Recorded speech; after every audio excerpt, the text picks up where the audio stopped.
Okay. Good evening, everyone, and welcome to the Wrestling Experience.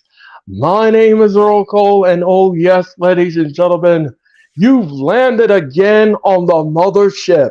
Yes, ladies and gentlemen, you landed on the mothership, and ladies and gentlemen, tonight, here on the Wrestling Experience, we're going to give it to you like nobody's business because, ladies and gentlemen, for the first time ever, we have two Earthlings that we have beamed on the mothership, ladies and gentlemen, and they're going to help me. They're going to help me rewind AEW Dynamite. They're going to help me with SummerSlam's final thoughts. So, ladies and gentlemen, get ready. This is Thursday, August the 10th, and it's historic wrestling experience. And here we go. Now with the hottest show in the universe, the Wrestling Experience, with your host, Earl Cole. Acknowledge me. Coming at you with all the dope shit, freshest WWE content, and also the AEW. You are now watching The Experience, the Wrestling Experience. Now with your host, Earl Cole.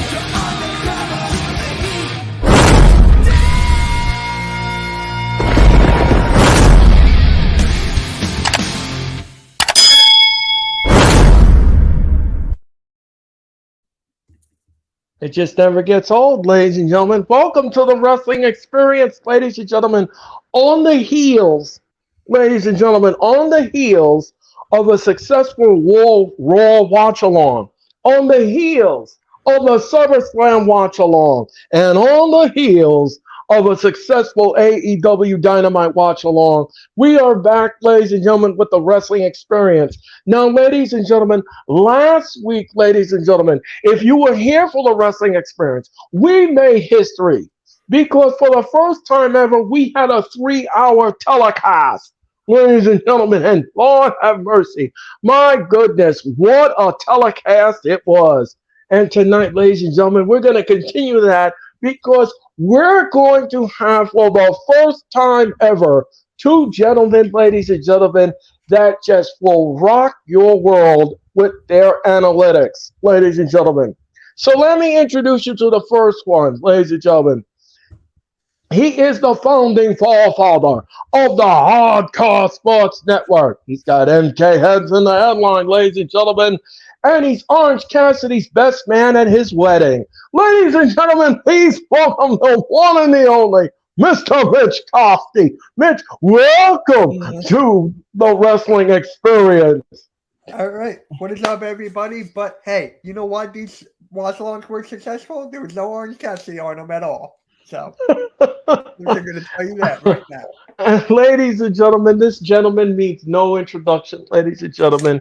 He is a passionate wrestling fan, ladies and gentlemen. He's got his show each and every Saturday, the Lightning Flash update, the rewind, and everything else in between, ladies and gentlemen. He's hot. His brand is hot. And ladies and gentlemen, he is the real deal Holyfield. Ladies and gentlemen, please help me welcome the one and the only Mr. DJ Storms. DJ Storms, welcome to the Wrestling Experience. My God, I am so damn happy to be back.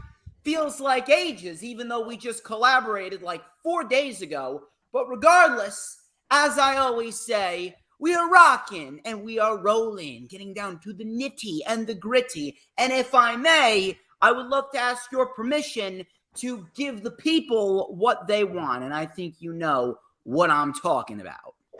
Yeah, yes, ladies and gentlemen, the intro of DJ Storms will be performed by Mr. DJ Storms. I'm just going to just navigate the mothership over our planet, ladies and gentlemen, while this gentleman does his thing. So, Mr. Storms, go for it. The stage is yours.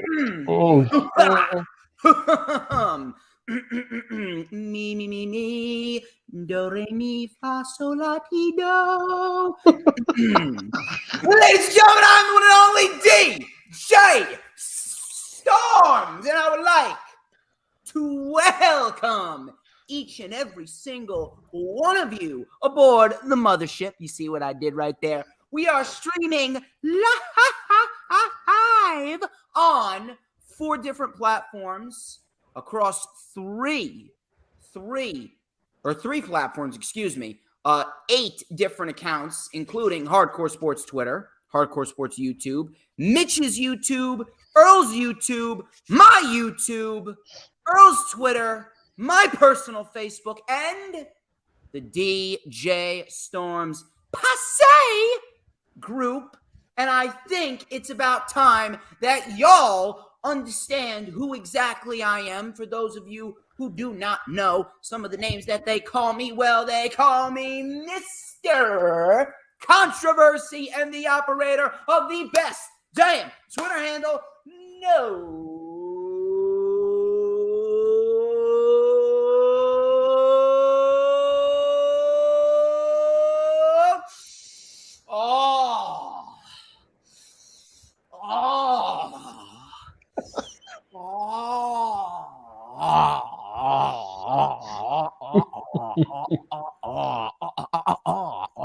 Shit.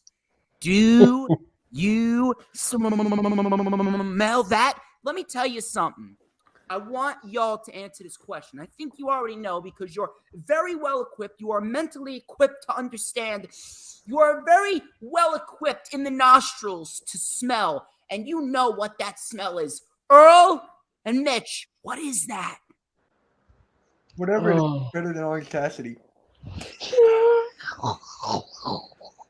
It's your smell of excellence. Beat your ass. That's what I'm gonna do. It's a smell of Earl, excellence. help Mitch out because Mitch obviously is. I don't know what he's on, but he's obviously on some new medications. Maybe he's on the same stuff that RVD is on.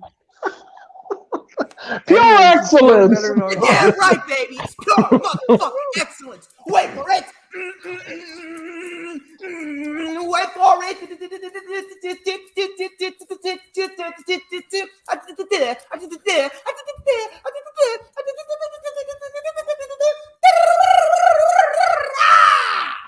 2-man kind.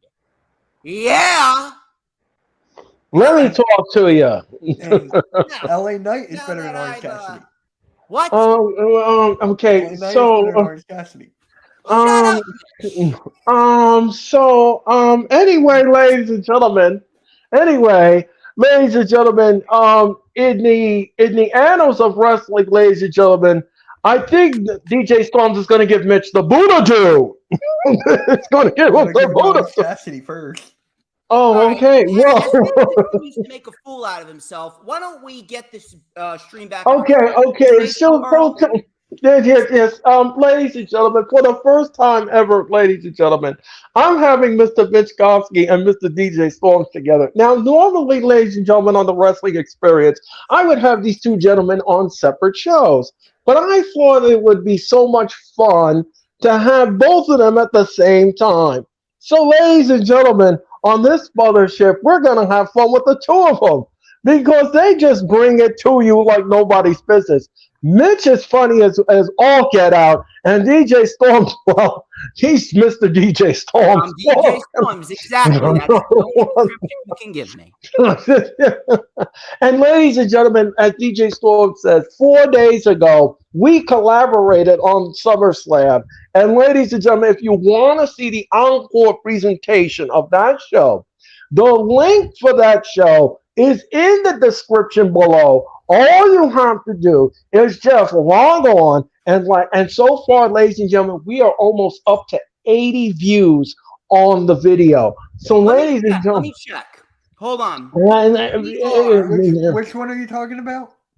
The one with DJ Storm, the rewind for SummerSlam. I believe we're getting to that point. But anyway, ladies and gentlemen, I do want 85 views on my channel. Okay, so ladies and gentlemen, I want to thank you all for tuning into the show. It was a fun show. It was a very hot show, and we did entertain you, ladies and gentlemen. We did. we did entertain you. So we want to thank you for that. And I also want to send a very thank you to all of you who blew up the internet and gave us the views for the SummerSlam watch party. Thank you very much for doing that as well. And of course, liking and of course, blowing up the internet again for the Monday Night Raw watch along. We can't do all of this without you. And again, we want to thank you. So tonight, ladies and gentlemen, we're going to be discussing AEW Dynamite. And Dynamite last night took place at the Nationwide Arena in downtown Columbus, Ohio. And it was the first time AEW has debuted in that arena after a 2-year ban on the company. So, ladies and gentlemen, let's talk about Dynamite for a second. Before we get into the matches, I want to ask the two of you something. What did you make of the overall build for last night's AEW Dynamite? Okay, I guess I'll start. Yes, Mitch. Okay. Oh, really? I appreciate that. Thank you. It's a Jewish forehead. But anyways, I digress. Gotcha. But when it comes to the whole show, I thought it was decent for the most part. You and I were talking about it on the AEW watch along. And for me, I gave it a solid B. The first match was insane. I love that tag team match. We're going to talk about that more, I'm guessing. And, Yes. everything was good. RVD's match, he looked like he was in his 30s, but he wrestled as he's 52. So it's just like he still can go. In the MJF and Adam Cole segment, me and Earl was just like, what just happened? Like, what just happened there? And yeah, everything else, good. DJ Stone, what did you think? We got a very, very good show overall last night for AEW Dynamite. We had some great wrestling matches. Tag team wrestling was very prominently featured on the show, which is a great thing to see. And on top of that, we also had some solid build towards AEW All In, which is looking like a fantastic show. It could very well be the pay-per-view of the year, especially with 80,000 people packed into Wembley Stadium. It is going to be a great, great, great thing to see. It is definitely going to be a sight to behold.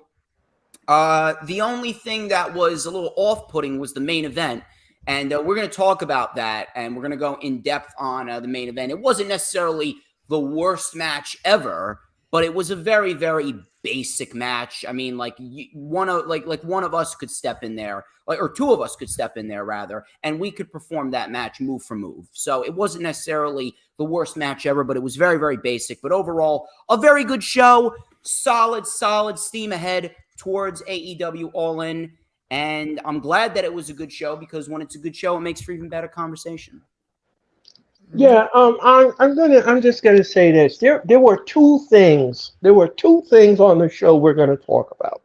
First of all, we're gonna talk about the MJF promo, which again, the Adam Cole thing. Me and Mitch last night, we were just scratching our heads. We have no idea where this is going. And then another thing too was the main event. So we're gonna talk about all of that, ladies and gentlemen. But the first thing we're going to talk about tonight, the first thing, was the opening segment. Hold on one second. Yes. Are you going to shortchange me of my self-brand promotion and advertisements right here? Because there's one thing that I didn't do that you always complain about, and you're saying that, oh my God, I missed it, and you're not even giving me the opportunity to do it? No. Oh, hold on one second, folks. Hold on one second. I'm just previewing what we're going to get in a minute, ladies and gentlemen. But before we do that, ladies and gentlemen, I'm going to step aside once again, ladies and gentlemen, and let DJ Storms do his thing. So, Mr. DJ Storms, please do your thing.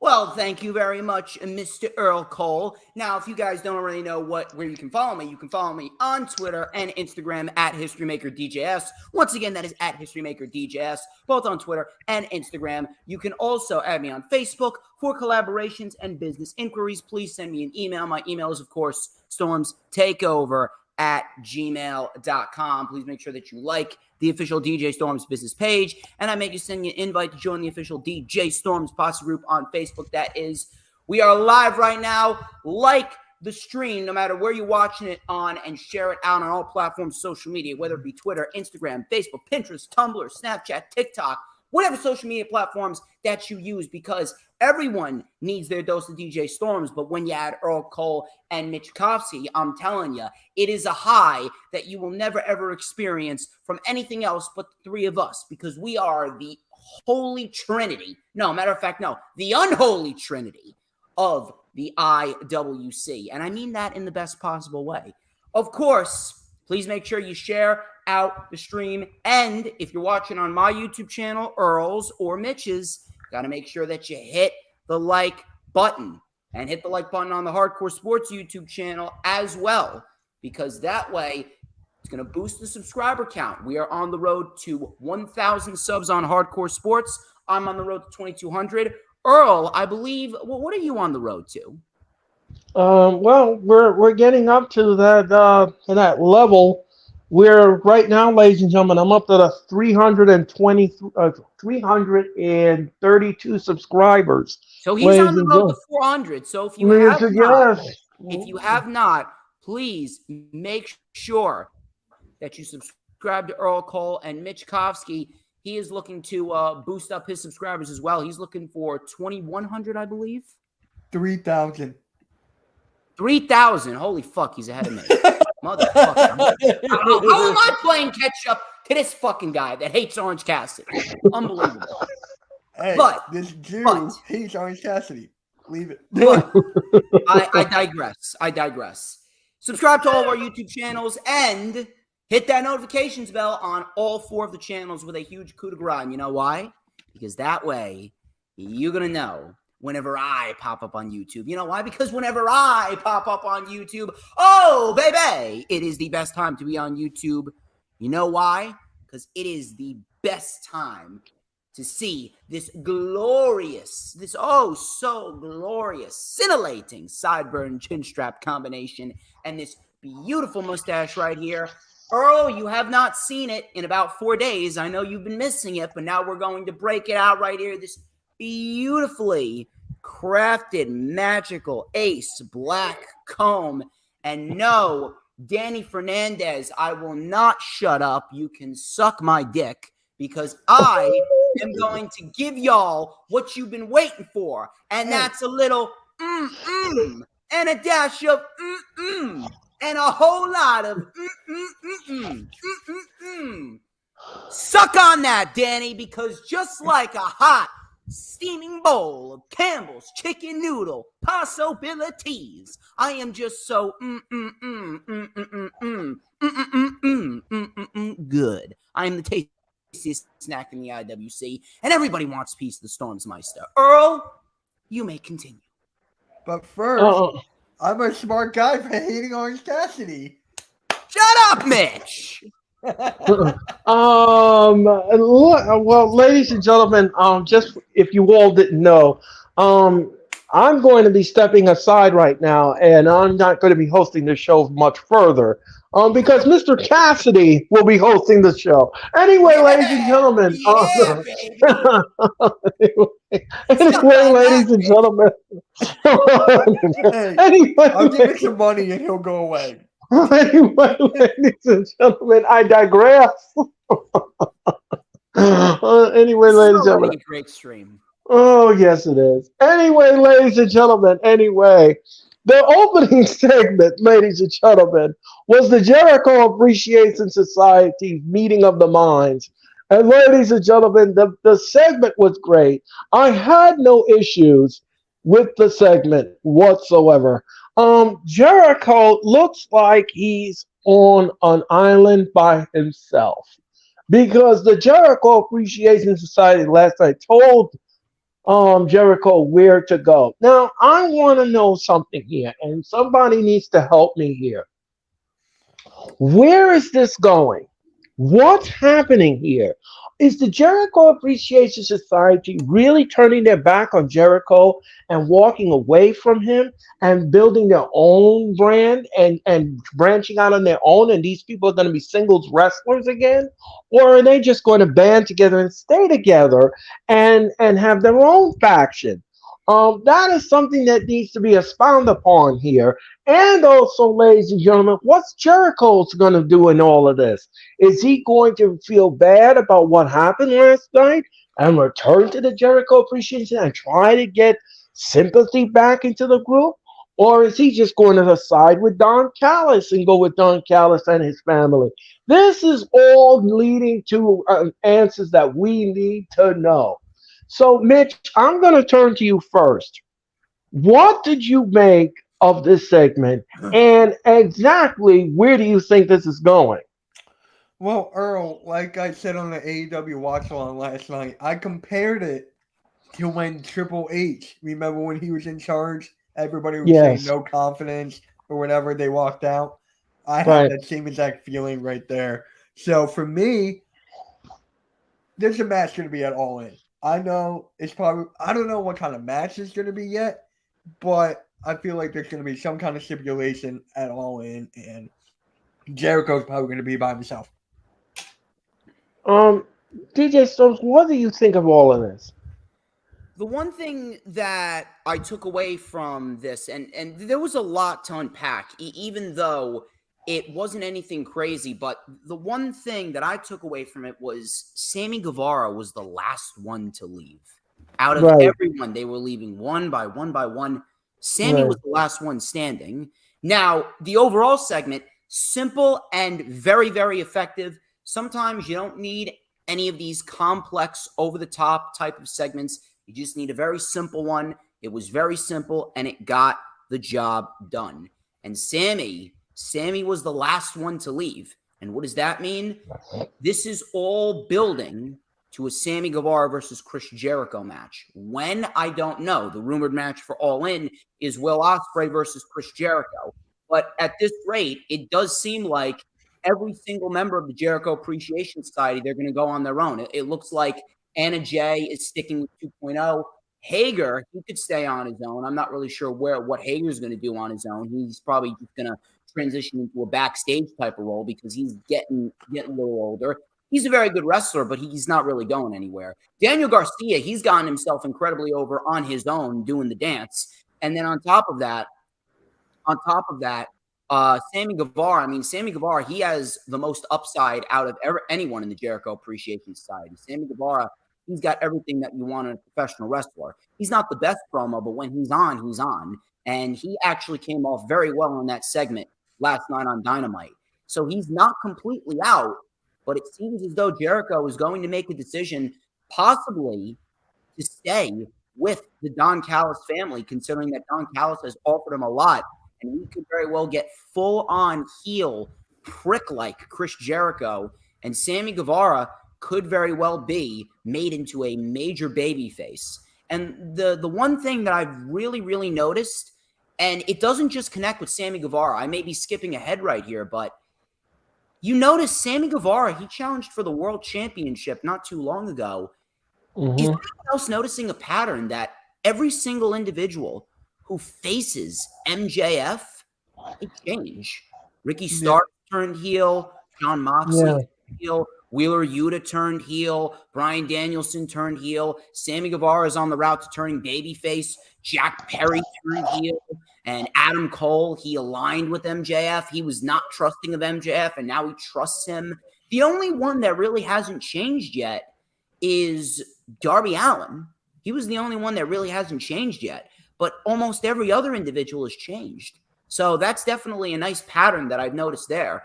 And Sammy Guevara, the fact that he was the last one to leave here, it only tells me that they're building towards a match with Chris Jericho. Now, if it was up to me, I would do it All In. But it seems as though they may save that for All Out, and Jericho may very well face Will Ospreay. Also, Raphael, thank you very much for stopping by, Raphael. You are fantastic. And Danny Fernandez, I'm not sure what you're on, but you've been preaching a lot of stupidity since this stream has started, man. I think you don't want to test me here. listen, this may be Earl's stream, but I'm one of the top dogs over here. So if you don't get yourself in shape, I may very well have to block you. I may very well kick you out. But that's my takeaway from everything going on here. That is my takeaway from the entire Jericho Appreciation Society Open. And it was a very simple and effective Open in which I do believe it will lead to Sammy Guevara versus Chris Jericho at some point. And that match will be 4 years in the making. So let me see if I can. I agree with everyone's assessment here. This was a lot to unpack. This was a lot to unfold here because I want to know exactly what direction is this going into. I want to know exactly what road is this going to be traveled on here. Is the Jericho Appreciation Society turning babyface, all of them, and then take on Don Callis' family? Is this what we're looking at, or are we just looking at Guevara taking on Jericho as revenge for the society? Is this all?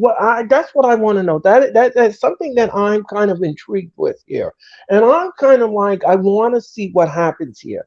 So my whole thing is that I want to see what happens here with Jericho, with Guevara, with the rest of the Jericho Appreciation Center, and with Don Callis, because we can't leave him out of the equation. We can't leave Don Callis out of the equation because, as you all saw last week on Dynamite, he helped Jericho win the match with the baseball bat. Jericho was not happy about it. He was pissed. He was shocked as hell when Don Callis did that. And again, Don Callis helps Jericho. So my question is that if this is all being confused for Jericho, what do you think the audience is feeling like? I mean, this is just, I don't know, but it's something worth to watch. Now, let me ask the two of you something. On a scale of 1 to 10, in the entertainment level, what do you give this segment? First, Mitch. It was so well done and so simply put, like down to the T. I'm giving it an 8 because how simple and how down to the T it was. 8. Okay. DJ, so what entertainment level do you give this? Well, I don't think you can really give this an entertainment level because entertainment is a lot more lighthearted. This was more serious. So I would probably give this a 7 on a serious scale because there wasn't any laughing. There wasn't any joking. It was straightforward. It was real. It was genuine. And it was to the point. So I wouldn't rate it on an entertainment scale at all. Well, the reason why I asked the entertainment level, it's not for comedic spot. That's not what I'm looking for. What I'm looking for is, did it grab your attention in the entertainment level? Did it open your mind to the segment? Did it open your mind to the fact that is there something there that you think as a wrestling fan, do you think that what kind of storyline did it click in you?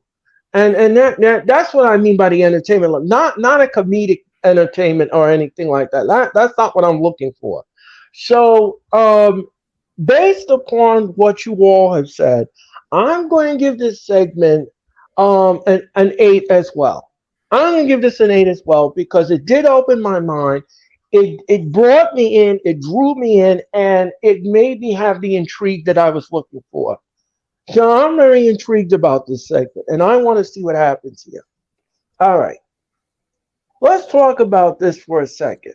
Rob Van Dam took on Jack Perry. The match was fun. The match was entertaining. The match was great. Now, Van Dam could have won the match if the referee didn't go down. Aubrey Edwards came in and had to finish the match for the referee. But however, ladies and gentlemen, the match was fun. I'd love to see Van Dam. My favorite Van Dam move, ladies and gentlemen, is the Van Daminator. I love seeing that. He was good in ECW, ladies and gentlemen, and he was good in the WWE, and now he returned to AEW. I had no issues with this match whatsoever. But my question is, because of what happened last night, Is this a one and done? Or are we going to get part number 2? Now, that's a question that needs to be answered here. And will we get part number 2 at All Out? Or are we going to get it at All In? That's the great question here. So, Mitch, I'm going to go to DJ Storms. DJ Storms, let me ask you a question. Do you think we're going to get a part number 2? And what did you think of the match? I don't think that we're going to get a part number 2. And I wouldn't want a part number 2 because at the end of the day, this did exactly what it was supposed to do, because you bring in Rob Van Dam and it fits the storyline of Jack Perry. Jack Perry is feuding with the ECW legends, and you bring in Rob Van Dam, and Rob Van Dam does the right thing and puts over Jack Perry, exactly what he needs to do. It's all about the youth. The youth is the lifeblood of AEW right now. I wouldn't do a part number 2, but if I was Tony Khan, I would absolutely consider giving RVD a short-term contract with AEW. If he's still moving and he's still operating at the level that he's operating right now, and he's 52 years old, he could absolutely be given a 6 to 8 month type of deal and just put out some dream matches that you would want to see. Maybe RVD versus a Darby Allin, RVD and Sammy Guevara, RVD and Konosuke Takeshita, an RVD and a John Moxley, RVD and Kenny Omega, if anything. That would, I mean, you just throw some matches out there, give them a short-term Samoa deal. Joe? What? Samoa Joe? Samoa Joe too, yeah. Throw them out there. RVD versus CM Punk. Throw them out there and just have them put on some decent matches. He's not going to go anywhere. He's not going to win any championships. But if RVD is operating like this, give him a short-term deal, give him a little run, give him a couple dream matches. That would not hurt whatsoever, as long as he's not a major focal point on the show. But the match overall was a very good match for what it was. Nothing over the top, nothing too crazy, but it didn't need to be, because at the end of the day, RVD, he moved around great, served its purpose, got Jack Perry more heel heat, which it should have, and Jack Perry retains the FTW championship and just continues to shit all over its legacy. It's a great thing, and he's slowly coming into his own as this heel. He's slowly come into his own, and he's developed into a very solid little heel, very, very nicely. And we're going to see what exactly takes this to the next level. He's kind of handcuffed a little bit with the FTW title, but for what we're getting right now, he's doing some solid material. And in the end, it was a very fun match for the 10 minutes that it went. Served its purpose, nothing too crazy. This looks to be a one-off for RVD, and now Jack Perry can continue on doing what he's doing. Maybe we get another match with Hook. Depends on when that is. Not sure how they're going to get the title off of Jack Perry. Not sure exactly who's going to win, but we're going to wait and see. Other than that, really no complaints. Very nice match. Nothing too over the top, and Jack Perry retains as he should. Mitch, what do you think? Okay, but first, when you were naming off some possible matches for RVD, did you notice how you didn't say Orange Cassidy? Fuck you, Mitch. You didn't say same, so that's got to mean something. But anyways, gotcha. But oh my all I'm going to say is this. Who let this fucker on? Who let this fucker on the screen? I agree with DJ Storms, one. But two, I would not have RVD wrestle every single week. Maybe just like in the pay-per-views, all in, all out, full gear, etc. Make him his merchandise. Put him in the spotlight for those shows. But it's just like, it's a dream match. Let's just put it like that. But not every single week. Just as the pay-per-views. Here again, like I said before, I'll say it again. The match was fun. The match was fine. Great chemistry, great nuance in the match, and it was fun. Now, Mitch, let me ask you something. On a scale of 1 to 10 in the entertainment level, and I'm not talking about comedic. I'm talking about match-wise. I know what you're talking about. Yeah, match-wise, what scale do you put this on? It's just like my childhood was coming out, meaning like all these memories, flashbacks, and everything. Me and you were talking about our favorite RVD match of all time. We were talking about our favorite moves and everything. It was just nice and refreshing to see him out there again, looking good and everything. So, out of 10, just to see him back there, I got to give it an 8 again. I did not like the ending, though. I did not, but it had to be done like that. So. They could have done the ending a little better. I will say that, but in the end, Jack Perry needed the win, and I'm glad that he got the win. So, DJ, so what entertainment level do you give this match? I'll probably give it a 7.5. I would say it would have been brought up to an 8 or maybe an 8.5 if the match went on a little bit longer, but I understand that they needed to budget their time and they had other important things to get on with the show, which obviously took place after this match with what happened with MJF and Adam Cole, which was probably the segment of the entire night, but we'll talk about that when we get to it. Yeah, on an entertainment level, ladies and gentlemen, I'm going to give this a 7.4, ladies and gentlemen. I'm giving it a 7.4, ladies and gentlemen, because the match was fine. The match was okay with what it was, and it was decent. I didn't now the ending was a little. I would have liked a better ending. I could have wrote a better ending than that. But anyway, the match was okay. It was good for what it was. It was good. All right. Let's talk about this segment for a second because this really befuddled me. MJF and Adam Cole. Yes. Now here's the thing, ladies and gentlemen. Okay, let me just dial it back for a second. And I'm just going to bring you all back in case you all don't know what the segment is. First of all, Adam Cole and MJF fought for the world title the first time. Okay. The match ended in a draw because the time limit expired. Okay. The match ended in a draw. So now we had a conundrum. Are we going to get a part number 2? Or are we going to get a stipulation? Everybody was talking about it.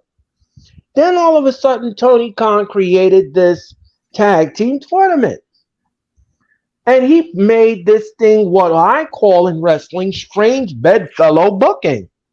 First of all, he puts Swerve Strickland and Keith Lee together, and they were in a feud, a brief feud, a short feud, and he took out Keith Lee with a cinder block. Then they put him together as a tag team, and that didn't work at all. Then all of a sudden, Tony Khan decides, well, if I can do that, let me just see what I can do with MJF and Adam Cole. He puts Adam Cole and MJF together. The two of them tear up the tournament, and they get up to Collision to take on FTR. They didn't win the match. But something strange happened afterwards. They became best friends for some reason. And then they became this. Then they start with these vignettes. The vignettes were, yes, they were entertaining and they were comedic. They were hilarious. They were hilarious, especially last night with the girl flipping the bird. But anyway, ladies and gentlemen, I digress. Don't bring MJF around. Anyway, that was great. That was the best part of the whole night. Okay, so they did these vignettes, ladies and gentlemen. The vignettes. I found them entertaining. Now, I found them entertaining. Now, a lot of people didn't, but I found them entertaining. So we get to the match. Not a match, but it was a segment.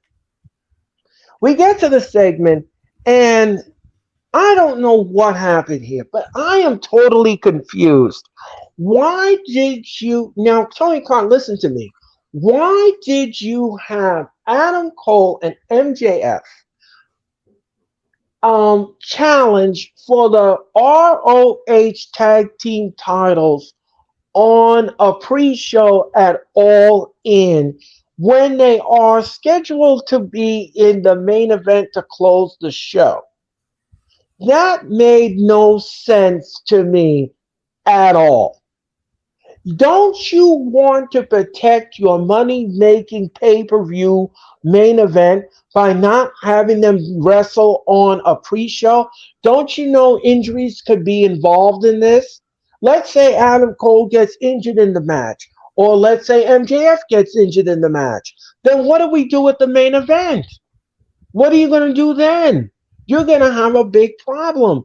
And this is the problem that I have with Tony Khan. What were you thinking when you sanctioned this? I wouldn't sanction this at all. I would have talked to both of them and said, this ain't going to happen. Why would you sit there and risk your main event that will close all in to wrestle on a pre-show and a tag team title match? That made no sense to me. It blew me and Mitch's mind out of the water. And then another thing that was confused, what was all of that with Roderick Strong on the stage? What was all of that? It's a lot more simpler than you think. This entire thing was actually brilliant. This was the best part of the night. And I was just totally like, what is this? And MJF, the way he roasted him in the ring, I am just like, my mind is just blown all over the place. So Mitch, what did you make of all of this? Actually, I'm going to let DJ Storm show first because I actually want to hear how this is the best part of the night. Okay, go ahead. DJ Storm, take it away. It's quite simple here. If you haven't been entertained at all with what MJF and Adam Cole have been doing, then at the end of the day, can you really call yourself a wrestling fan? What they stumbled upon was something brilliant here. They had this blind eliminator tournament. They paired these two together. They became the most over thing on the entire show. MJF was already over. Now, him and Adam Cole, it's like out of nowhere. They just sprung to popularity. It's like the same way how LA Knight just rose to popularity in WWE. So now we get this match. And the crowd loves them. Now that the crowd loves MJF and Adam Cole, whoever turns on who is going to become the biggest heel in the company. Now, with what we have with MJF and Adam Cole, MJF obviously is still playing up to the fact that he can say whatever he wants. Obviously, he said he's still a scumbag, so MJF is going to be the scumbag that he is. But what Adam Cole did right here is they set up a means to create more tension going into the main event. Because right now, this right here, this is the best long-term story that AEW has right now since the rise of Hangman Adam Page. They told that story over the course of 2+ years. Now they have Adam Cole and MJF. They could tell this story extending all the way into next year's All In if they decide to go back to Wembley Stadium. You could tell the story going into the summer of 2024. What you have right here is an unpredictable situation where these two, they have egos, they're great wrestlers, but they both want to be the best. Now, with how over they are, the question is, who's going to turn on who? Who's going to make that first move? Now, you got Adam Cole wanting to challenge for the Ring of Honor World Tag Team titles because he said he's never been a Ring of Honor World Tag Team Champion before. And seeing that MJF is now his new best friend and they've bonded together so well. And the match with FTR, that was a great match. The match with Daniel Garcia and Sammy Guevara, that was a great match. And seeing how good Aussie Open are, you put that on the pre-show, it gives the pre-show substance. So aside from giving the pre-show substance, now what's going to happen when they lose? Because they're not going to win the Ring of Honor World Tag Team Championships. You're not going to take it off of Aussie Open, who are building a legacy as one of the greatest tag teams of all time. You're not going to take it off of Aussie Open, like 7 weeks after winning it? They just won the titles at Death Before Dishonor in Trenton, New Jersey back on the 21st. You're not going to take the championships off of them. That would be ridiculous. But with Adam Cole and MJF losing, and they could lose multiple ways. They could lose clean. They could lose because of some miscommunication. Or they could lose with Roderick Strong and the Kingdom getting involved. And including Roderick Strong and the Kingdom in this, it now gives Roderick Strong a spotlight, and it gives the Kingdom a spotlight. The Kingdom, not many people know this, but the Kingdom are a great tag team. I watch Ring of Honor every week when I can. I keep up to date with it. The Kingdom are a fantastic tag team. Matt Taven is underrated as all hell. With the Kingdom involved here and with Roderick Strong involved here, these two individuals, or three individuals rather, the tag team and Roderick Strong, these three individuals could very well play an integral part in the future of Adam Cole and MJF. Is MJF going to turn on Adam Cole? Is he going to lead the Kingdom and Roderick Strong and manipulate them into thinking that he's the good guy here and Adam Cole turned on you guys, but I won't turn on you guys? Or is Adam Cole going to be the one to turn on MJF and form, in a sense, a new undisputed era with the Kingdom and with Roderick Strong?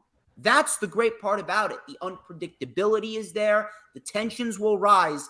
And we are all waiting with bated breath to see where this will go. Are we in for MJF and Adam Cole versus the Kingdom, perhaps? Are they going to end up fighting each other? And that's going to be a wake-up call for Adam Cole. Or could that be the match where MJF pulls the rug out from underneath Adam Cole? And if they want to extend this into next year, they could very well have Adam Cole as the guy to beat MJF for the championship if they so choose to go that route. And with how over they are, it makes for great television. And I'm going to throw it out there right now. And I made a post about this on PWP Nation. Shout out to Jay Leto. I made a post about this on PWP Nation. This is the best storyline in the entire wrestling industry right now. It has surpassed the Bloodline storyline. The Bloodline storyline has become stale. And SummerSlam was a real eye-opener. And I got a lot to say about that on Saturday's Lightning Flash update. So you're going to want to tune into that. But for now, this right here is the best storyline in the wrestling industry. And this is going to keep everyone watching AEW week to week. That's why this is the best thing. For me, no, Earl, you go with yourself. Go. No. Mitch, what do you think? I mean, for me, right, I don't see them booking long term. I don't know why. I just don't. I feel like they're going to move on from Adam Cole. They booked long term for years. Huh? They booked long term since they got there. They booked long term with MJF and CM Punk, MJF, John Moxley, Hangman Page, the Elite Blackpool Combat Club. They've been booking long term. Thunder Rosa, Britt Baker, they've been booking. All right, let me rephrase that. With this, right, I just don't feel like with Adam Cole and MJF, I feel like that Adam Cole is going to win it all in, and then MJF is going to turn. And then you would see that at the next pay-per-view. And then with Roderick Strong, okay, I agree with you there. I agree with you on that aspect. But I feel like with this all in, the pay-per-view, the best thing in London, England right now is the ratings, the pop. I feel like there's going to be a title change there. They're going to want that. I mean, if you're not a company... Listen, Mitch, I get it. If we're going to get a title change at All In, I could see a title change coming, potentially. But I'm going to throw it out for you, dude. MJF is not going to lose the World Championship until he at least reaches 500 days. He is going on a Roman Reigns style reign with that title. MJF I agree with you. I agree with you. How many days has it been? He has held that title for nearly 300. Almost 300. Okay. So when is all in? Like 2 weeks? 2 weeks. 2 weeks? He'll probably get just short of 300. He is not losing the title. I mean, just the ratings pop alone. You know how much Tony Khan loves that. It's a pay-per-view. It's not a weekly TV show. It's a pay-per-view. I know, but it's the first thing that's in London, England. It's the first thing. So I feel like we'll put a stamp on it.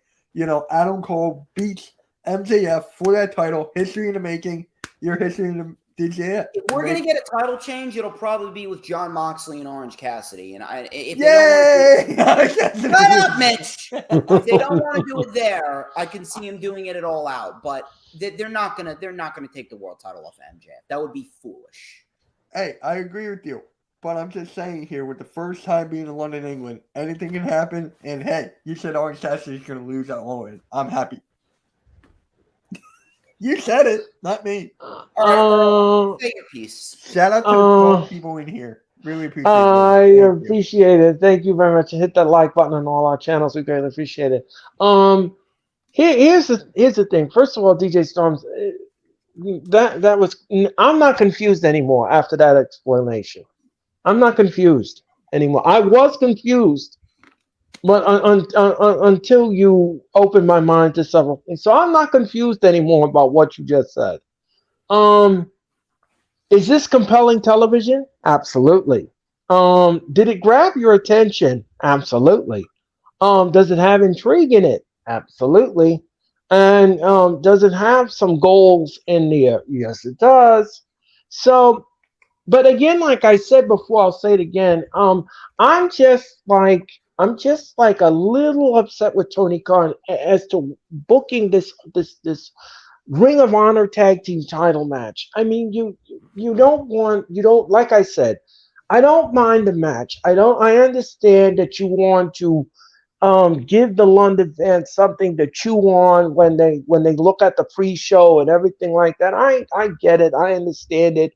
But I just hope that it doesn't happen where one of them gets hurt in the match or something gets snafu or something happens in the match. I'm just a little concerned, just a little nervous about that, and I'm just a little nervous because that is your main event. You got to think about it for a second, folks. You got to think about this for a second. That is your main event. That will close this pay-per-view. That's the main event. So I'm a little concerned about that. But other than that, ladies and gentlemen, I have no issues with them going after the Ring of Honor tag team titles. They're not going to win the titles like Jesus wants it. They're not going to happen. It's not going to happen. But they'll give them a fight. It'll be a hard-fought retainment, but they'll give them a fight. That's the only thing that I'm concerned with. How long would they have that match go, though? That's my question. How long would they have that match go? 12, 13 minutes. Maybe 12, 13 minutes. It's a pre-show. Yeah. I wouldn't. Give 10. They're safe. They're very safe wrestlers. They'll manage. I know right. that. I know that, but injuries happen. Anyway, ladies and gentlemen, on an entertainment level, what do you give this segment? I give it a 9. I'll give it an 8 because I was talking about it throughout the entire night after. It's an 8 for me. I'm gonna give it an 8 on this mothership, ladies and gentlemen. I'm gonna give it an 8. The segment was great. I loved it. And the little girl that flipped him a bird. Oh my goodness. Is that the most talked about thing on Twitter? Oh my goodness. MJF around your kids. He will bring out a very dark side to them. Oh my God, ladies and gentlemen. I mean, look, you gotta hit a kid with a dodgeball every now and then. I did that. I hate You're to out. admit it, but I did Doyle it. rules. Oh, Doyle rules. Billy Madison, shout out, man. Yep. The best Adam Sandler movie of all time. Now, okay, you and I can have that debate off thing, but it's either that or Happy Gilmore. I can keep going, bro. That's your home, ball. Were you too good for your home? Okay. What about Adam Sandler's 8 Crazy Nights? What? You never heard of Adam Sandler's 8 Crazy Nights? I mean, I know of the Hanukkah song that has the word 8 Crazy Nights. It's a Jewish movie about Hanukkah. Here comes. All right, Earl, let's keep going. You're a Jew. I don't appreciate that. I do appreciate it. Good. Then shut up. Hey, Earl, continue, please. We're done for the night, ladies and gentlemen. Good night. Orange Cassidy's up next. Anyway, ladies and gentlemen. Oh my God. Anyway, ladies and gentlemen, I digress. I'm clutching my prayer cloth, ladies and gentlemen. Anyway, ladies and gentlemen, I digress. So let's talk about this for a second. The Lucha Bros took on John Moxley and Claudio Castagnoli. Now, let me ask you something. Let me ask you both something before we talk about this match. Yep. Do you think keep ripping Penta's mask off is too much for you on television? No. No. It's kind of lame though. It's a very lame finish. We've seen it over and over again. However, I will say when Claudio put Penta's mask on after the match, I was actually laughing my ass off. That was funny. Okay. So the match was fine. The match was great. And I'll tell you this much, ladies and gentlemen. If you're not a fan of Ray Phoenix, why are you a wrestling fan? Why are you a wrestling fan, ladies and gentlemen? Why? Because there is nothing wrong with Ray Phoenix. The man could perform in the ring to the utmost level, ladies and gentlemen, and he can entertain the crap out of you because you have no idea. You have no idea what you're getting with Ray Phoenix. So the match was fine. The match was great. I love the Combat Club. They keep coming back for more. And I'll tell you this much: they are something. They are a force to be reckoned with. Mitch, what did you think of the match itself? I thought it was good. I really thought it was. Claudio's my favorite wrestler. Not a lot of people know that. Dude, he's one of the unsung heroes of 2023. He's doing phenomenal work. He's doing great. I feel like he's not getting a lot of love. That's what I feel like. He isn't. Yeah, he isn't. And listen, I understand there's a lot of big time talents in AEW, but oh my God, Claudio has been very consistent all year, whether it be AR Fox or Eddie Kingston or Pac or Commander or what he's doing with Anarchy in the Arena or Blood and Guts. Claudio has been consistent all year, and I'm very, very happy that he's finally getting that showcase. Me too. I mean, I hate to say this, but back in WWE when he was with Paul Heyman, I didn't really like that. I'm like, why? It never went anywhere. Exactly. All right, Earl. I again, like I said before, ladies, the match was fine. The match was great. Now, let me ask the two of you something here. Do you think because the Combat Club, the way they are right now, and how dominant they are, that they deserve a tag team title push? Possibly. Mm-hmm. It's possible, but you know, it depends on who actually gets the tag team title match. You could maybe do Claudio and Yuta, but the one thing that I'm thinking of is how we're going to get the Ring of Honor World Championship off of Claudio, because he's held it for a nice solid amount of time. I think he's approaching 250 days, to my knowledge. Now, this is my vision. With Pac out, I can see Eddie Kingston coming back and joining the Lucha Bros, because Eddie Kingston and the Lucha Bros, they were a part of a little short-term faction during the pandemic era with the Butcher and the Blade. So they could potentially reunite that little faction. And, you know, Eddie Kingston did say Penta's his best friend. So we could very well see Eddie come back, reunite with the Lucha Brothers, and it would be 3 versus 3 for the Blackpool Combat Club. And if you want, normally I would think that they would probably wait till Final Battle in December to do Kingston versus Claudio, with Kingston winning. But Grand Slam's coming up, and that is Eddie Kingston's backyard in New York. So if you want to, I would not mind, and I would not be shocked whatsoever if we do get Eddie Kingston versus Claudio at Dynamite Grand Slam, and Eddie Kingston becomes the Ring of Honor World Champion right then and there. I don't have any issues with that. Mitch, what do you think? I got no issues with that. And don't worry, no Orange Cassidy joke here. Good, because I was aimed and ready with the shut up, Mitch. Like I said before, the match was fine. The match was great. I love me some Combat Club, and I love some Lucha Bros, and this match did it for me. This match did it for me as a this is what tag team wrestling is, ladies and gentlemen. And we'll talk about tag team wrestling too in the Hardys and Young Bucks match. Yeah, we're going to talk about that. So anyway, ladies and gentlemen, on an entertainment level, ladies and gentlemen, Mitch, what do you give this match?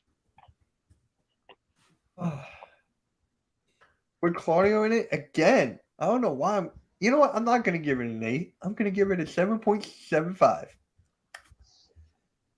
Okay. And DJ Storms, what do you think? I'd probably give it a 6.5 just because there were some other things that were better on the show. And I feel as though this was just, it kind of felt like just another layer in the storyline. I feel like it's really going to pick up when Kingston comes back. All right. And ladies and gentlemen, I'm going to go down the dial a little bit here, ladies and gentlemen. And I'm going to give this match a 5. Okay. All right. Yes. That's fair. This match gets a 5. But it was good. I liked it. I just needed a little bit more picante spice to it, ladies and gentlemen. So let's talk about this for a second. The Young Bucks took on the Hardys. Yep. This was fun. This was fun.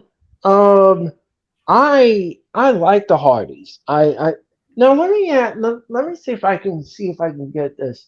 Has the Hardy brothers ever been inducted in the WWE Hall of Fame? Nope, not yet. I thought they had. Oh, okay. What did I think they had this whole time? The Dudleys No. have. Because they Okay, inducted the Hardys Ray and should he's still be. wrestling. And now the Hardys should be next, ladies and gentlemen. I think the WWE owes that receipt. Anyway, ladies and gentlemen, the match was fine for what it was. I like the Hardys, and I'll tell you this much, ladies and gentlemen, that match with the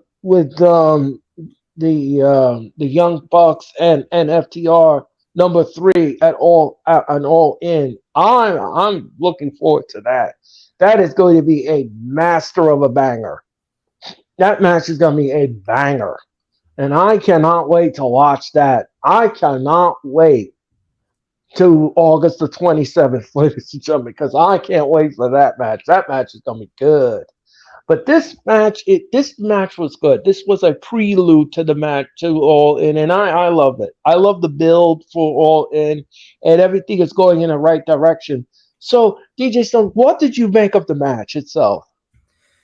You got to give some credit to the Hardys. Listen, they are up there in age and they can be a little beat up, but when they're on, they're on. And they were on last night against the Young Bucks. They really, really, really were.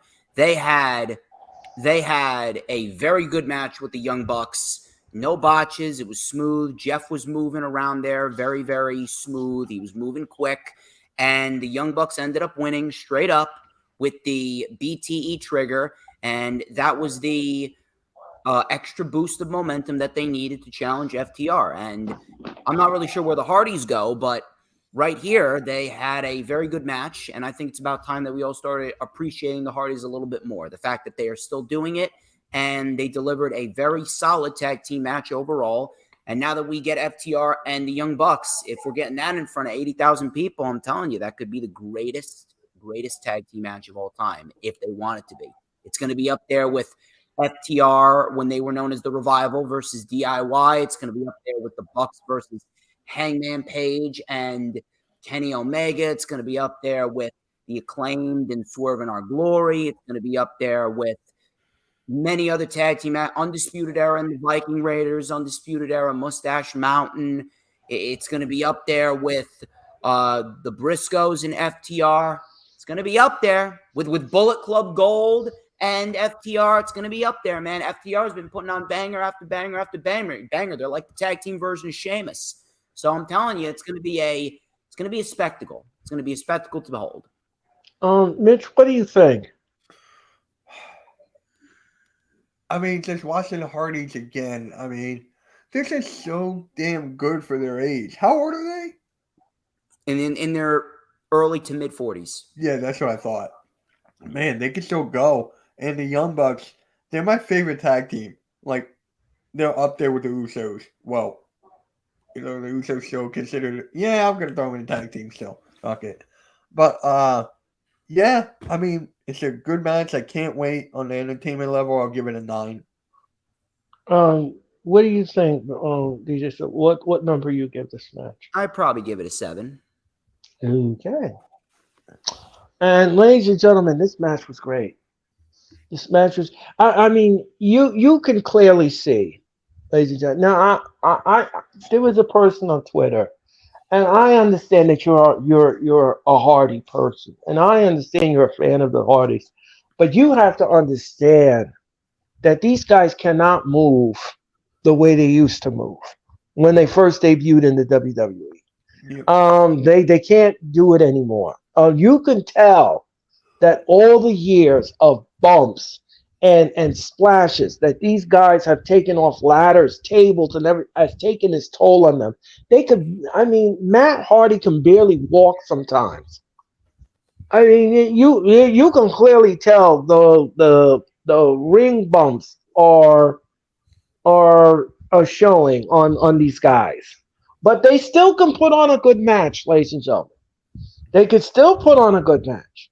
And the match was fine. Like DJ Storm says, and I agree with his assessment, there was no botches in the match or anything like that. They did their thing. Great chemistry in the ring, great nuance in the match, and I loved it.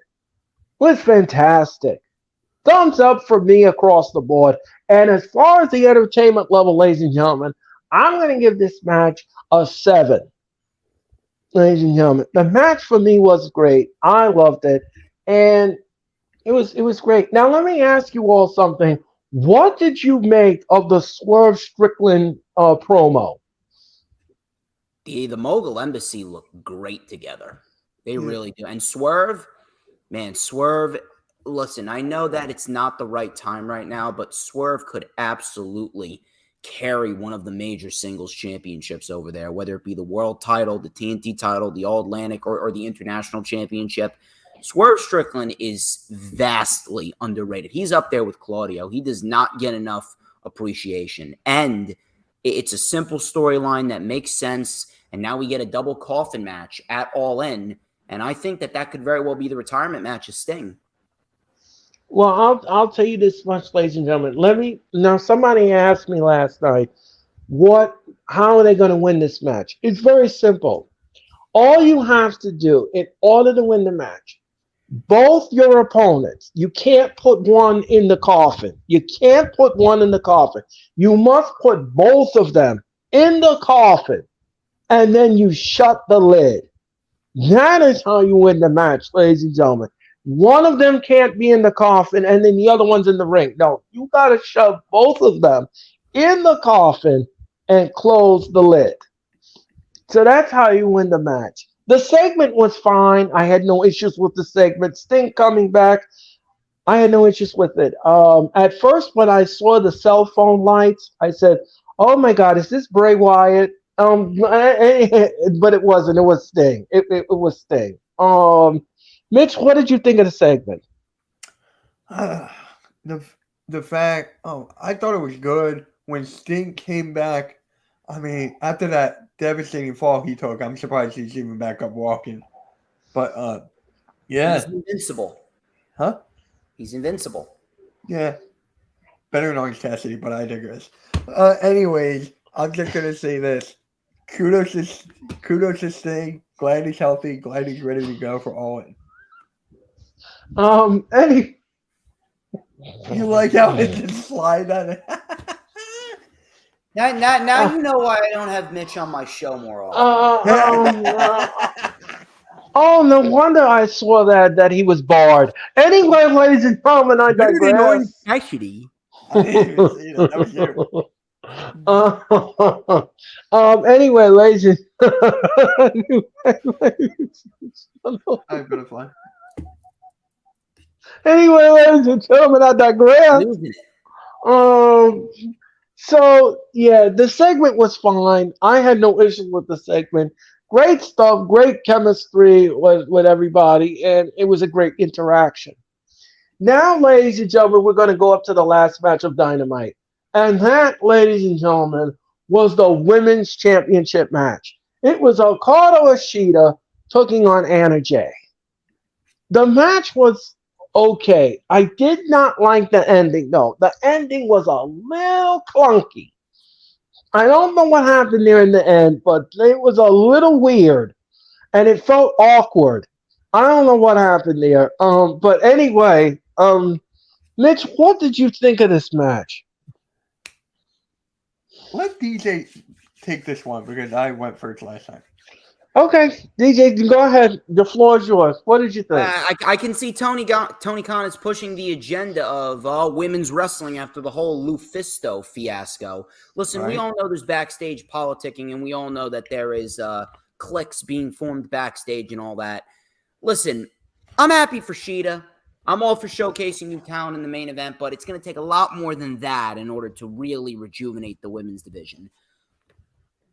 I don't want to say it was a terrible match, but 9 minutes, you can't really do much with 9 minutes. It was a very, very basic match. Like me and Mitch could go in there and we can reenact that match move for move, and we would get it down to a T.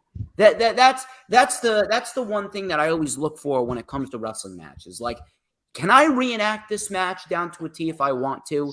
And with this women's match, yeah, I could. Listen, I will give Anna Jay a little bit of props. She has been improving slightly. Her and Sky Blue, they had some decent chemistry in their matches on Rampage, but not enough time to actually get the crowd to care, not enough time to get me to care. This was pretty much done to continue to set up the women's title match for All In, which will be Sheeta defending against Toni Storm, and what I assume will be Saraya and Britt Baker added to the match as well. Nothing memorable whatsoever. Easily the weakest thing on the show. And listen, at the end of the day, AEW, they've been very good. They've been great all summer, but you're going to have down points. This is easily the biggest point of the show. Mitch, what do you think? Basically, everything you just said. I forgot all about this match, honestly. Very forgettable. Very bland. Yeah, it wasn't. It wasn't good. I mean, it was okay for what it was. Unseasoned chicken. Yeah, it was unseasoned chicken. Yeah, with a little motor oil on the side. It wasn't good. It wasn't good. It just.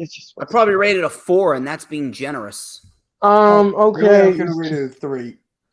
Oh. Well, I'm gonna go down the dial, ladies and gentlemen, and give this match a 2. You know what? I'm gonna change mine to. It just did not have enough time. I'm gonna change mine to a 1. Okay. All right. Yeah, number 1. That's Orange Cassidy. He's number 1. Yeah. Finally, someone can actually do it. Thank God, someone can actually do that. So, ladies and gentlemen, that was Dynamite. Ladies and gentlemen, and like I said before, I'll say it again: the matches were okay. The main event was a little clunky. It left me bewildered, and of course, I was kind of confused with the whole segment with MJF until the storm clouds appeared and cleared up, ladies and gentlemen. And of course, that was great on their part. So, gentlemen, thank you so much for helping me with Dynamite. Now, ladies and gentlemen, let's move over to WWE. And ladies and gentlemen, SummerSlam took place Saturday, August the 5th, 2023 in Detroit, Michigan at Ford Field in front of 59,000 people. Now, the matches were okay.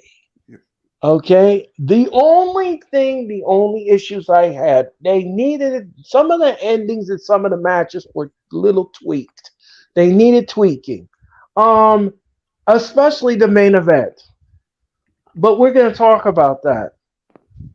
But just in case everybody, if you all didn't know, on my Twitter feed, my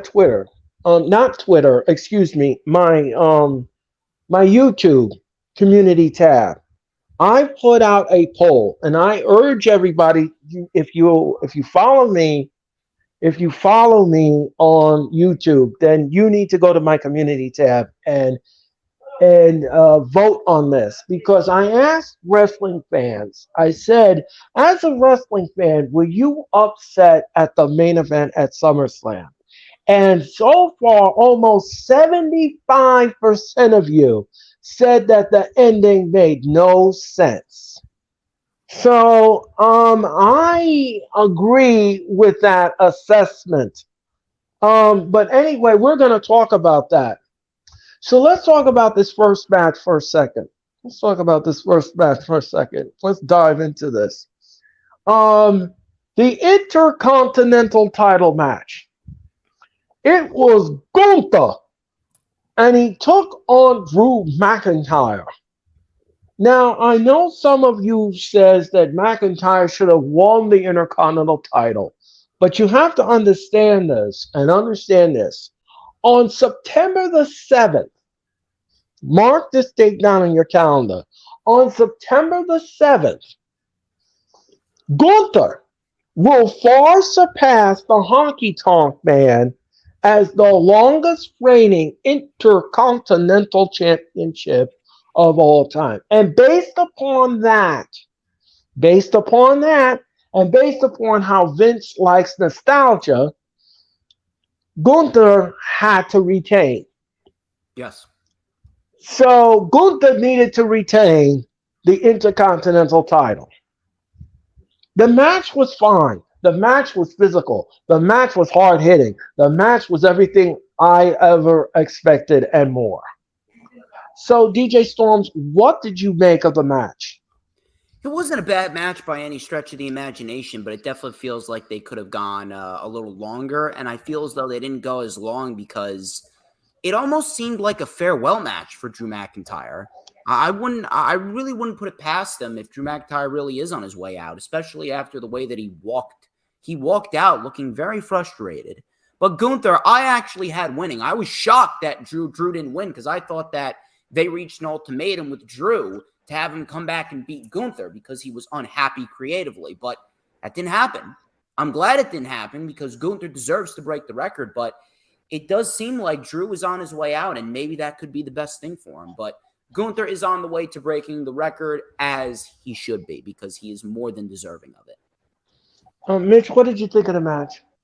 The match was good, very hard hitting. I just have one question. Who's going to take the title off of him after that record is broken? Maybe Chad Gable. And I'll tell you, I'll tell you this much, ladies and gentlemen.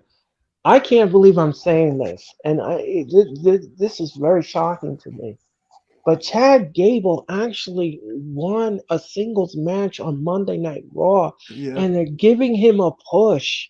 I am very shocked. I almost fell off the couch this past Monday night on Raw. How solid Raw was. I was completely floored. About time, baby. About time.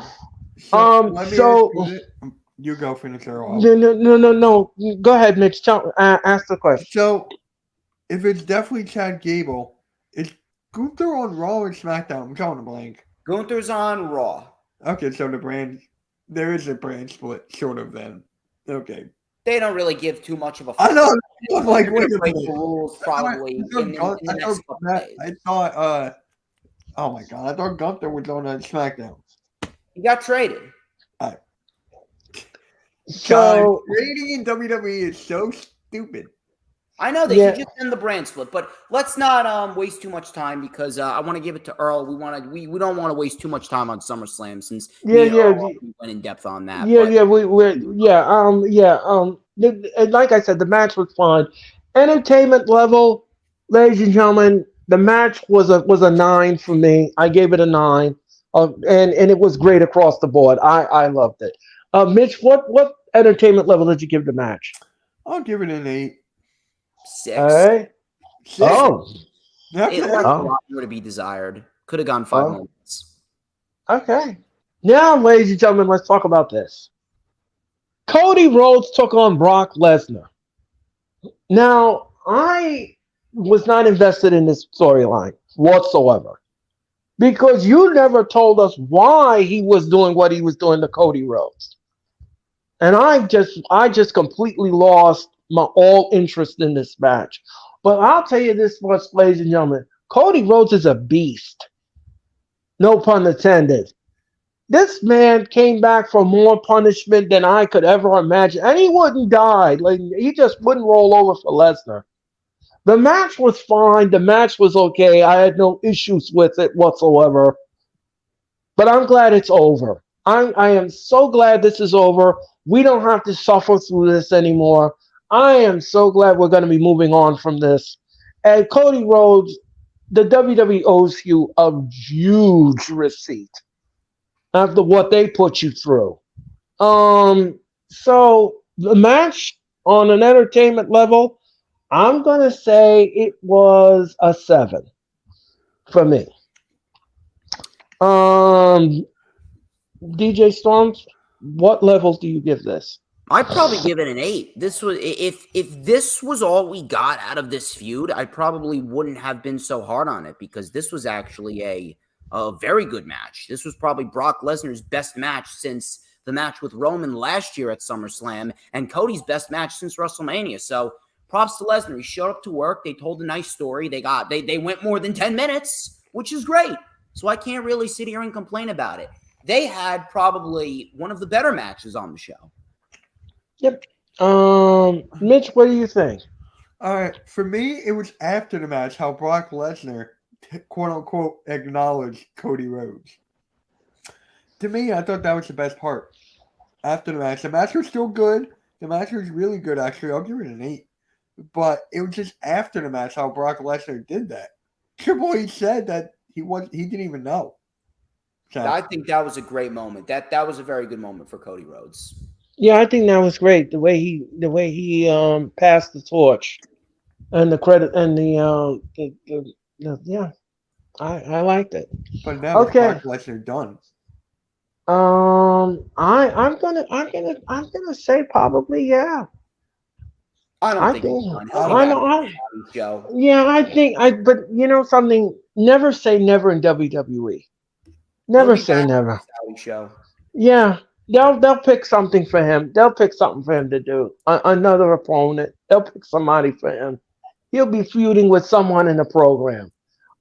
Okay, let's go to this. LA Knight wins the Battle Royal for nothing. For nothing. A Slim Jim pack. Nothing. The Battle Royal was all right. I like Battle Royals, but I'll tell you this much.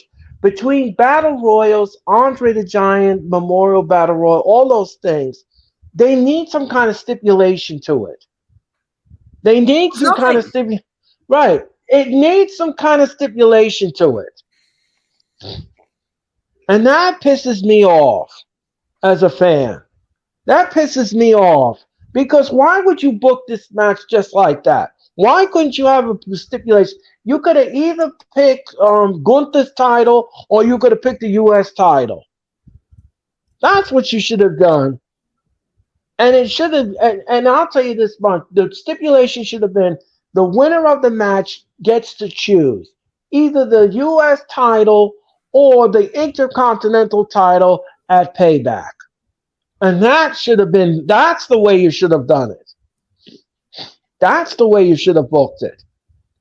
And that's the way I would have booked it. But anyway, ladies and gentlemen, that's WWE's lazy booking. There we go, ladies and gentlemen, lazy. So, Mitch, what did you think of LA Knight winning the match? Well deserved. But for me, it's just, you know what? I'm just going to stick with well deserved. This isn't a push.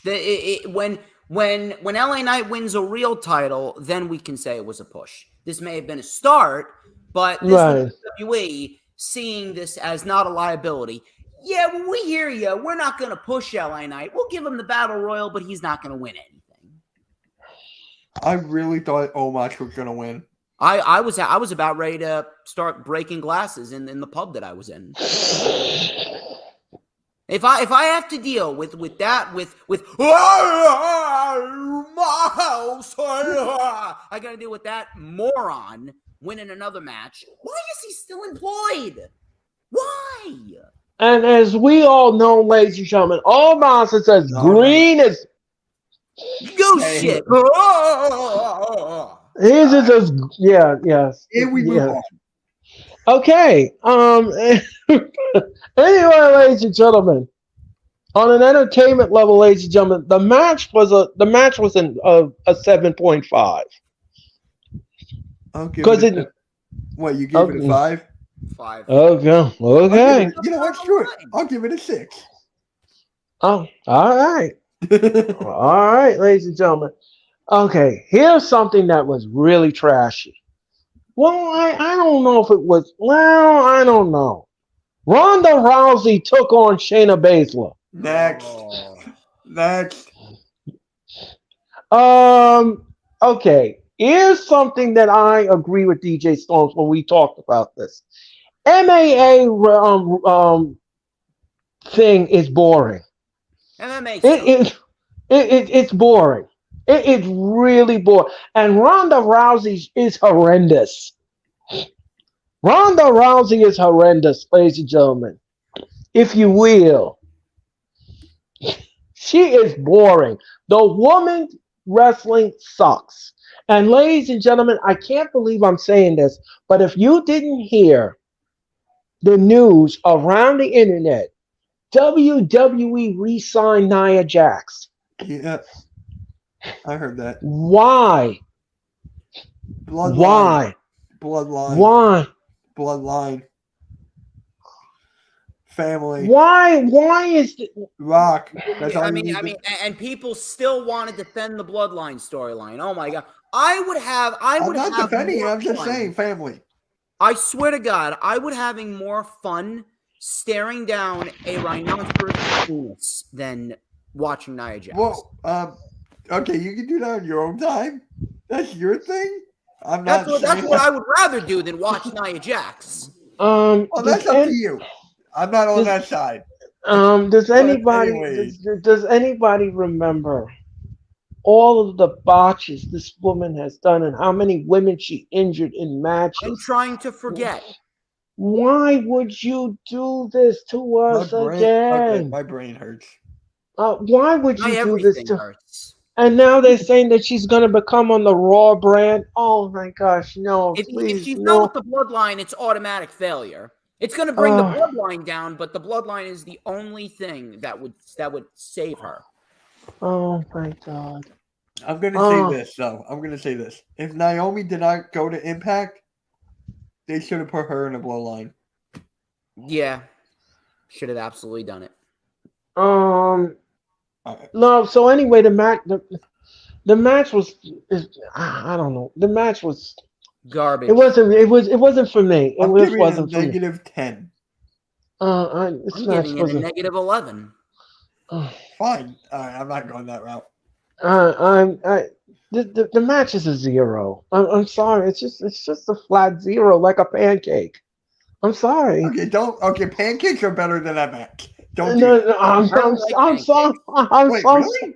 Oh, I don't damn. like pancakes. I don't like French toast. I tolerate waffles. I'm Wow. an eggs for breakfast guy. That's it. Oh, Eggs, hash browns, bacon, tolerable waffles. home fries. cereal, Okay. Now we're talking about fries. food. I don't like pancakes. Pancakes are like Omos. Okay, it's not that bad. No. No, yes, that bad. I load them up with syrup because I don't like eating them. Oh, all right. Just give me a plate full of syrup. I'm good. Anyway. Anyway. Continue. Yeah, just move on. All right. Ronda Rousey. Ronda Rousey, ladies and gentlemen. So the match was a 0. Sorry. Good for Anyway. Shayna though, but oh my god. Oh no. All right. Now, Io Sky, ladies and gentlemen. Io Sky took on Bianca Belair. Now I'm gonna say this, ladies and gentlemen. I'm gonna say this. It made it now. Here's the thing. When the cash-in happened, ladies and gentlemen, I think Asuka should have retained the title Then you had Io cash in the briefcase, and that would have made more sense. I don't understand why you had to need a title change just to get the cash in done. And the cash in felt like it was rushed. They looked like they were like, hurrying up, let's get this cash in done and over with. I don't understand that. I think that Oscar should have retained, and then you had her cash in the briefcase. But They're gonna anyway, make it ladies, into triple threat. They're yeah, gonna make well, it into another triple threat. That I don't mind because Io versus Oscar versus Bianca. I mean, that could very well be the women's match. And of then the you year know if they how want it. Charlotte's gonna weasel away and make it a fatal 4-way. And by the way, fuck Charlotte Flair all day, every day. So anyway, ladies and gentlemen, the match was fine, but again, like I said before, head scratching booking didn't make no sense. Why would you have a title change in that instance only to have her cash it in? I think that her and Oscar would have tore the house down if she would have cashed it in.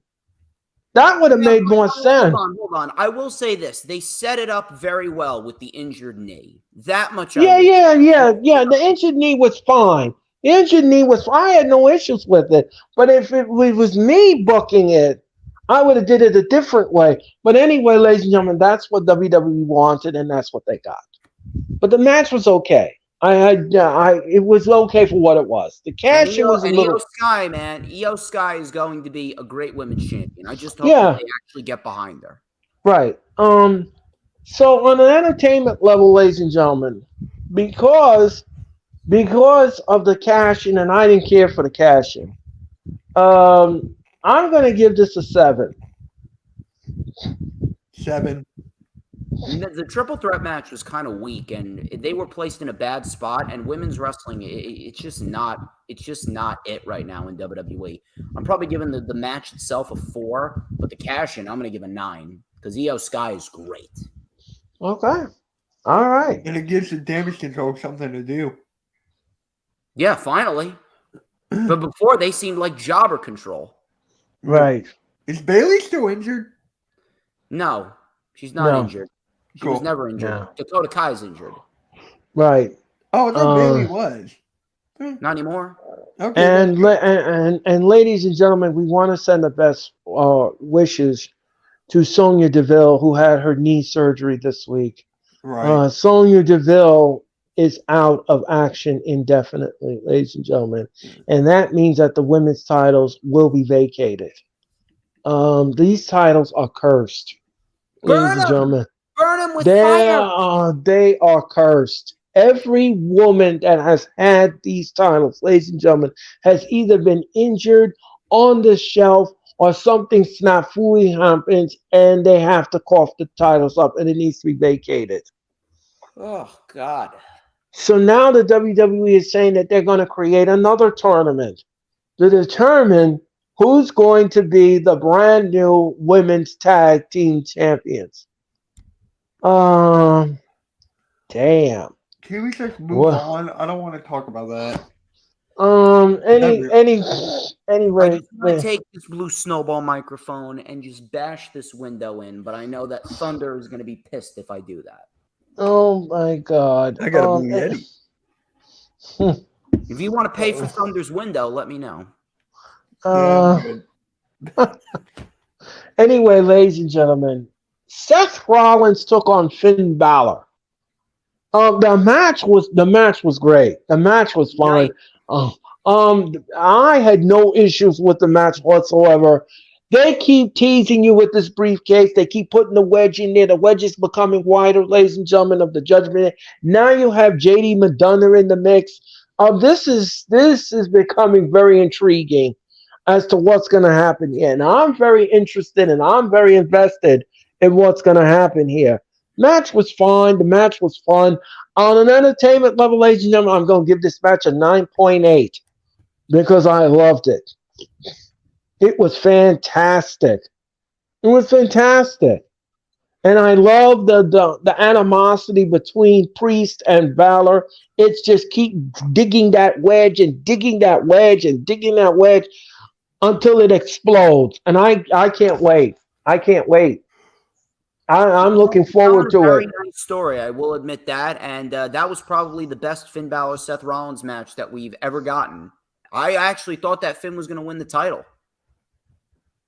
That coup de grace near fall, excellent. Probably one of the best near falls of the year. Yeah, because I almost jumped up my seat. I said, "Oh my God, he's gonna win the match," and no, it didn't happen. And then the stomp at the end on the briefcase. You live by the sword, you die by the sword. Booking, I loved it. Good Loved stuff, it. man. 9.5. That was Yep. good. 9.6. All right. Well, ladies and gentlemen, we're up to the main event. Actually, no, we missed Logan Paul and Ricochet. Oh yeah. Oh, I'm sorry, ladies and gentlemen. Logan Paul and Ricochet, ladies and gentlemen. Best match of the night. The match was fine, but here's the thing that I don't understand, and I'm just gonna say that. Can I just shout out Logan Paul doing a split-legged leg drop and calling it the Hogan Paul? Yeah. That was. Hey, perfect timing. Halftime's a Logan Paul fan.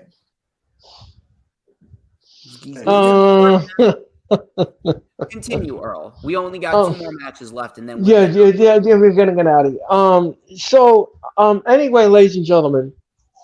Anyway, the match was fine. The match was okay for me. It was all right. This match, ladies and gentlemen, I did not like the ending. The match was going great until you crapped all over it with the damn brass knuckles. Why did you have to do that? Why does WWE keep doing that? Why when something is good you do that? Because I could have gave this the best entertainment value number I could have possibly get. But because of that whack ending that you did, I have to bring it down. So unfortunately, ladies and gentlemen, the match gets an 8 for me, and that's it. You didn't, if you You're acting like that's a bad number. No, well, I mean, Earl, like 8 is a solid rating, though. But if they wanted to do a cheating finish, you should have done some like what you did with Cody and Lesnar with the exposed turnbuckle. That would have been a lot more tolerable. Right. Mitch, what did you think? I'm going to tell you guys why it was worth the brass knuckles, okay? Because he has a boxing match in October. Logan Paul is fighting Dylan Dennis.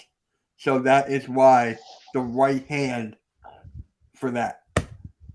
That is why with brass knuckles. Right hand, brass knuckles, fight, boom. That's the only reason. That's kind of lame. It is kind of lame, but I see why they did it. I agree with you, exposed turnbuckle, or hell, even the ref was knocked out or something. That would have been fine. Yeah. Yeah. The match, like I said, I'm going to give it a solid 8.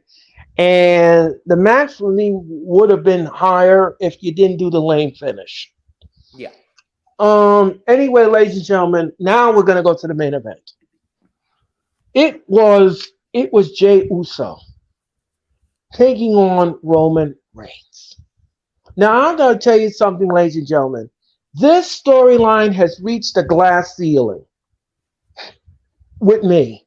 And I'm done with this storyline. I am done because the WWE has done something stupid here. This ending was whack. Why did you have Jey Uso and the Usos turn on Roman after they got beat down in Madison Square Garden, after they super kicked Roman, after everything that happened at Money in the Bank and everything, and build it up to this big crescendo, only to have the brother turned on the other one? That is stupid booking. That's stupid. Why did you do that?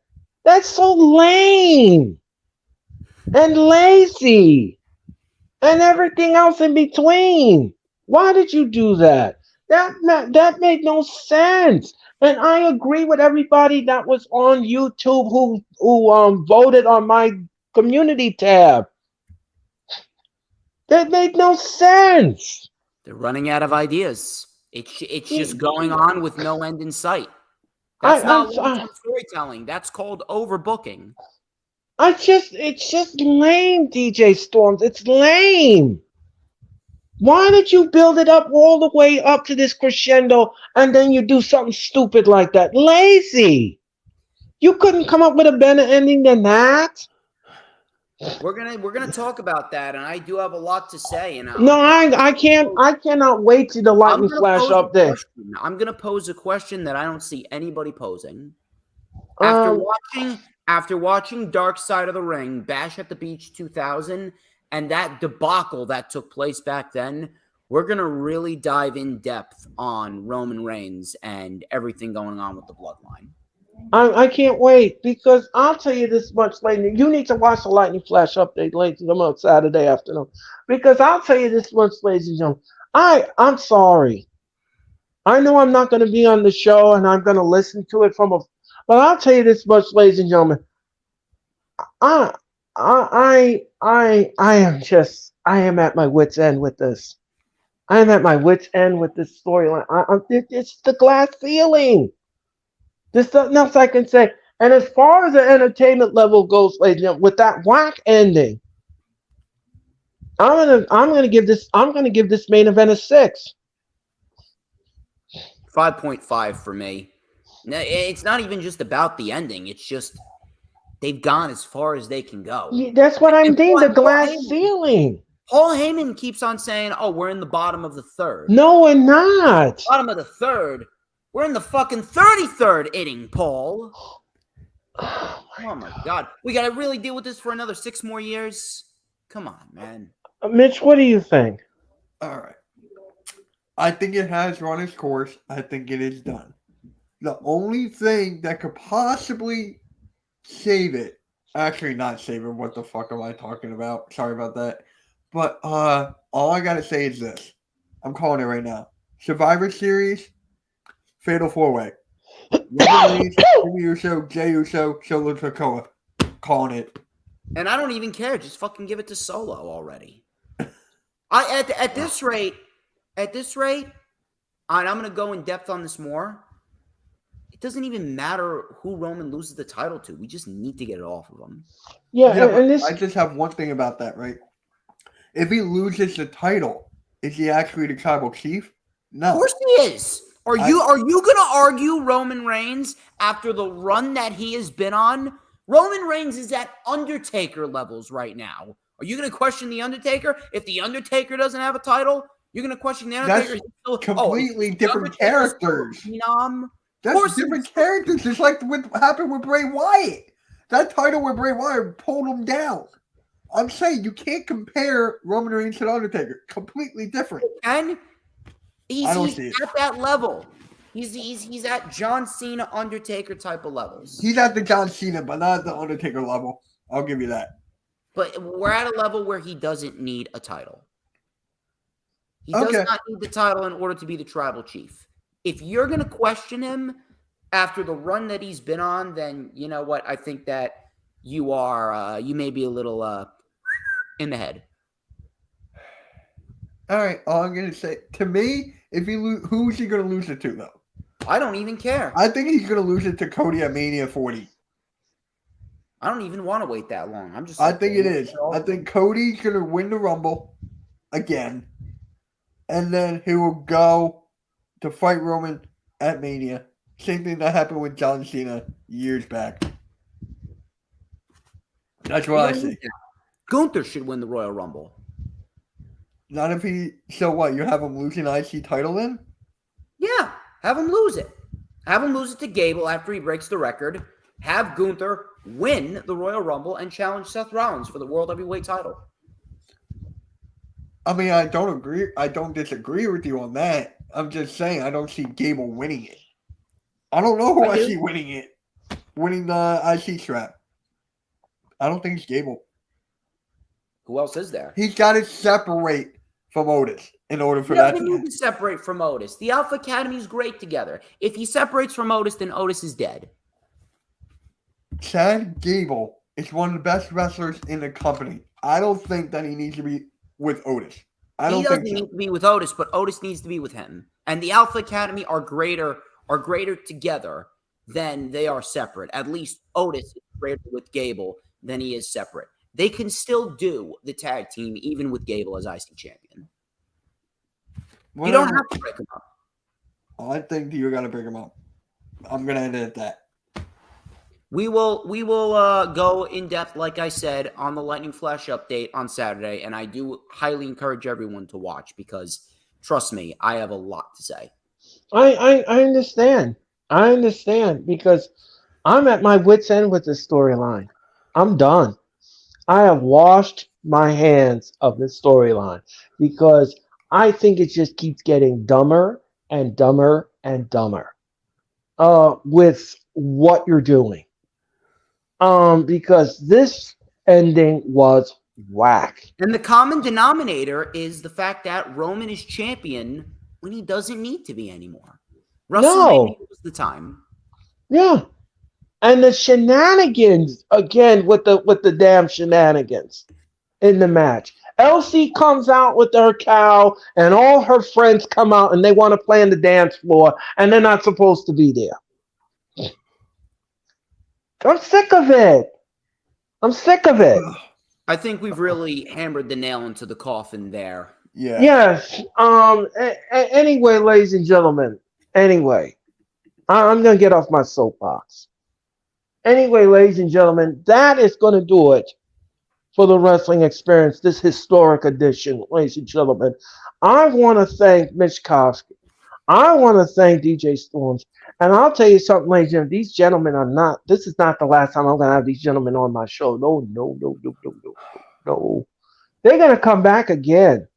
And this time I'm going to bring Orange Cassidy on the screen, ladies and gentlemen. Yes. You have to bring Roman Reigns on. No, if Roman Reigns comes on, he's going to be acknowledging me as the tribal. So anyway, motherfucker. Anyway, ladies and gentlemen, what? I'm the Jewish tribal chief.